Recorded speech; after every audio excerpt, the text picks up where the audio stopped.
Hey everybody, I'm Chris Lyon with the Prize Foundation, here today interviewing Alexander Jeffrey about his Film Prize 2022 Top 20 film, Addie and the Lightning Bugs. Welcome, Alex, to the show. Thank you so much for having me. Absolutely, and of course you are a Film Prize alumni, so you've been through all this before, and of course you won for the bespoke tailoring of Mr. Bellamy back in 2015, your very first Film Prize short entry. But I would want to go through this interview and get as much information out of you as I can for our viewing audience. So let's first start with kind of how you came to be a part of the Film Prize in your very first year and what it's been like kind of evolving through the years. Yeah, so I moved back to El Dorado, Arkansas in 2014. And I can't remember how I caught wind of the festival, but it was when True Heroes won. And I sort of caught wind of this thing happening down in Shreveport. And, I realized that I live pretty close to Shreveport. And I sort of thought it was a hoax that you guys were giving away $50,000.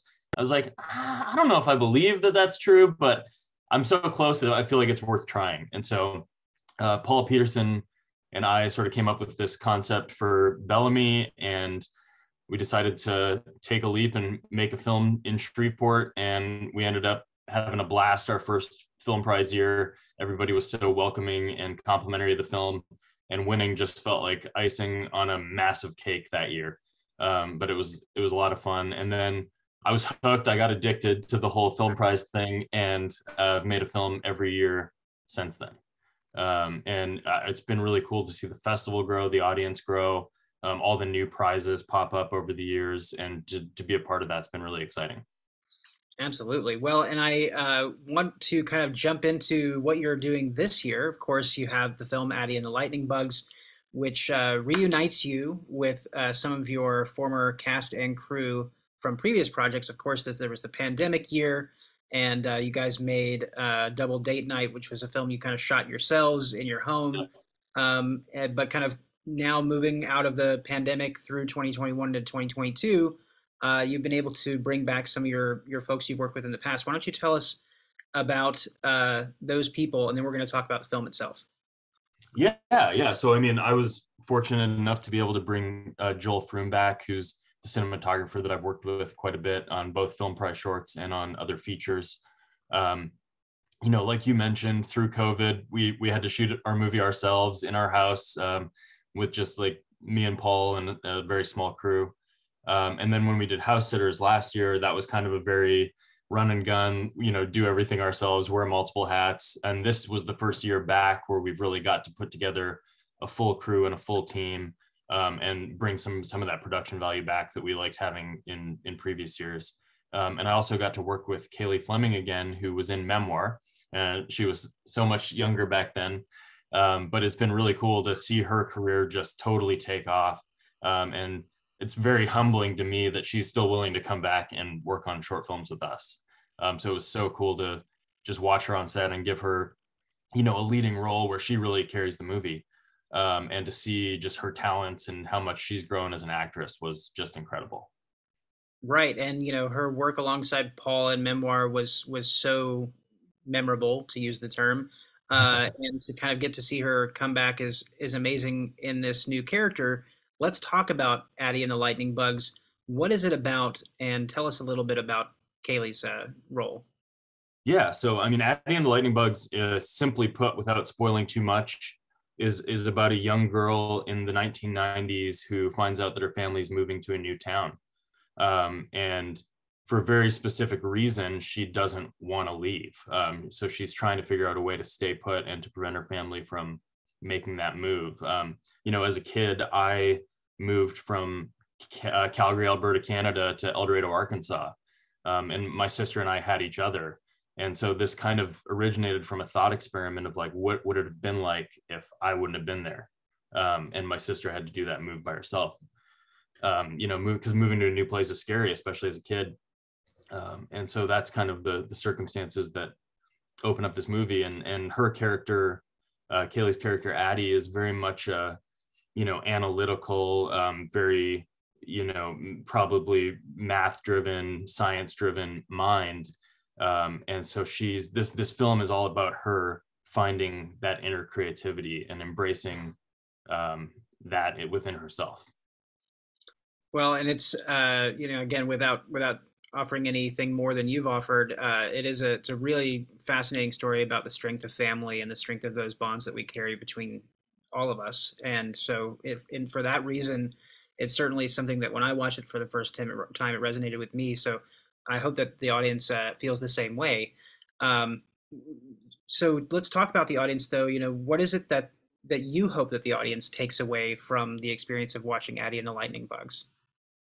Yeah, I mean, for me, the message is all about how those who love us never leave us, and that's a big message and a big thing to learn for a young girl. But that's sort of my hope and takeaway from the film. And also, there's a bit of nostalgia baked in there. I hope that people kind of remember the '90s, what it was like to play with a yo-yo, what it was like before cell phones, when you were playing solitaire on those bulky desktop computers. It's very much like an ode to that time period as well. Yeah, and of course, I'm conjuring to mind like the Sim City and the Oregon Trail. We all Totally. have our thing. So it certainly hit me in that way too. Let's talk a little bit about the festival. What is it Yeah. that you're going to be doing during the festival? Where do you think that audience members, if they wanted to find you and meet you to talk about your movie, where would they be able to find you, and what are you going to be doing during the festival? Yeah, during the festival, I mean, I'm pumped. I'm going to see the films as early as I can so that I can just, talk to people, talk to the audiences, network with filmmakers, network with the judges. Every year I just look forward to the party that is Film Prize. Uh, the VIP room and just being out on the street with everybody. Texas Street comes alive. Like, I'm really looking forward to that. It's definitely like a time of year that definitely goes by too fast for me. It's my favorite time of year, and I'm really excited. And yeah, I mean, people will be able to just find me on Texas Street, probably with a drink in my hand and just talking to people. Absolutely. Well, we look forward to seeing you out there. At the risk of jinxing the idea of lightning striking twice, $50,000. We're back at $50,000 for 2 years during the pandemic. We were down to $25,000, and we're bringing back the biggest prize on the planet. So, what happens if you win? What do you do? Yeah, I mean, the first thing I do with if I win with that money is pay back the investors that were generous enough to get behind this movie and donate their money to this movie. And then also the incredible Shreveport crew, many of whom, worked on the project for free or a very discounted rate. So getting to pay them what they're worth for their work on the movie would be a great feeling for me, to give back to them when they were so generous in donating their time and their talent to the movie. And then the rest of the money, whatever's left, would go into, of course, making another movie here in Shreveport.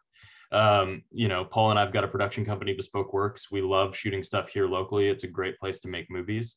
So if we happen to win again, that's what we do.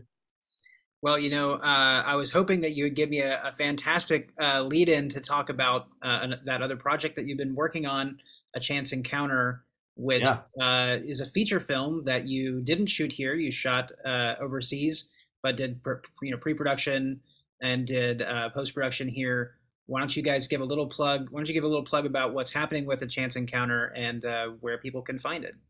Yeah, and we actually did shoot an ending scene here in Shreveport, so we Oh, that's did right. get I remember that. Yeah. a little bit of Shreveport filming in. But yeah, so our film A Chance Encounter was picked up by Samuel Goldwyn Films, and it's coming out October 28th, in limited theaters across the country, and then on VOD on digital. So people are going to be able to, they actually can pre-order that now on iTunes, and they'll be able to watch it October 28th. I'm really excited. And so, for all you guys watching out there, find Bespoke Works on Facebook and go find those links. Lastly, because you are just a person on fire as a filmmaker, you've got another project that's going to be premiering here actually before the Film Prize Festival, a documentary that you've been working on that's coming out, I think, this first weekend in August or second weekend in August, or not August, October. Apologies. Yep. Why don't you tell people a little bit about that before we jump out? Sure. Yeah. Yeah. So we shot a documentary through sort of the pandemic, um, and it's basically one family's story with autism. Our friend Evan James was diagnosed with autism in the early '90s, and his mom, kind of paved the way for him and the community in El Dorado, Arkansas. It's an incredible story. I got to kind of watch it from afar growing up in El Dorado, but to have the honor of getting to tell that story on film and really learn more about it myself has been incredible. And yeah, we're premiering at the Hot Springs Documentary Film Festival on October 8th. So we're really excited about that. Fantastic. Well, congratulations to you on all of your success in the filmmaking realm outside of Film Prize. And we're so happy that not only have you made a Film Prize project this year, but you've been so instrumental in helping other filmmakers make their projects this year. It's really what makes the Film Prize community unique. And so thank you so much for that. Oh, it's been awesome, and this year was incredibly exciting. I got to work on it with a ton of talented filmmakers, and I got to bring a new filmmaker in as well, David Long with Betty Lou Had a Son, and so it was really cool to watch somebody have their first Shreveport filmmaking experience, and I'm really excited for him at the Film Prize. Fantastic. Well, good luck to all those projects and especially to Addie and the Lightning Bugs. And of course, before we leave, we have to do the thing that we always do. We'll do a big Viva the Film Prize right here at the end one more time. All And right. we're going to do that on three. You ready?